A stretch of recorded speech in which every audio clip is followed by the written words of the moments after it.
This is Shireen and Julian. William. And we just came out of Disclosure Day, the new Steven Spielberg film about the day Of disclosure? of disclosure. Yeah. So these are our first reactions. William.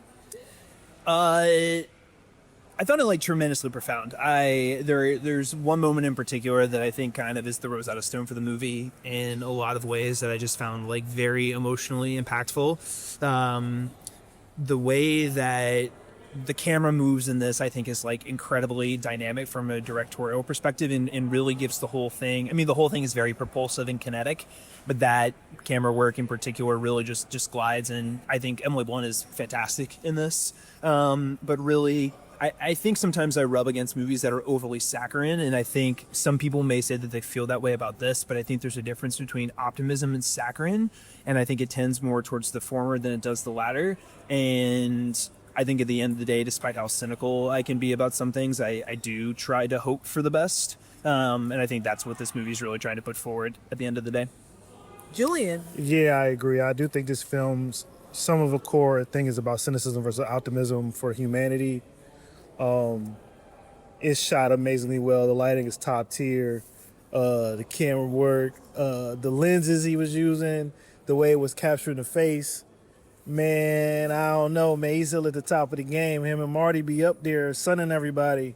There's a lot for me to process, though. But I also found some familiar themes to, in a weird way, to Watchmen.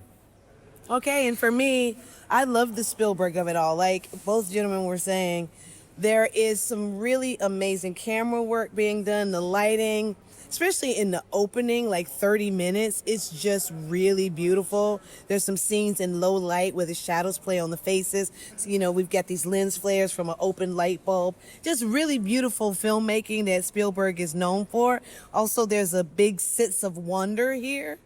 And I feel like what he did this time was he took the movies he used to make with kids and he made it with those kids as adults. And so that's a really cool factor of it. But I have to say that for me, the world building didn't get there for me. The character development, they didn't feel like really well-rounded characters, maybe because there were a lot of them. And so the lore didn't come through. But I did love the messaging. I thought a lot about Roger Ebert's statement that movies are empathy engines. And you see that so much in what this movie wants to say. But in the end, I wanted it to be a more cohesive story. And that's my thoughts. Here are our last thoughts, your last one-liner, William. Transcendent. Julian. Must see. If you love Spielberg and you love science fiction, it's a fun one to watch, but I think there's got to be more. This has been Shireen and Julian. And William. For Geek Go Right and Riotous, and these are our first reactions on Steven Spielberg's Disclosure Day.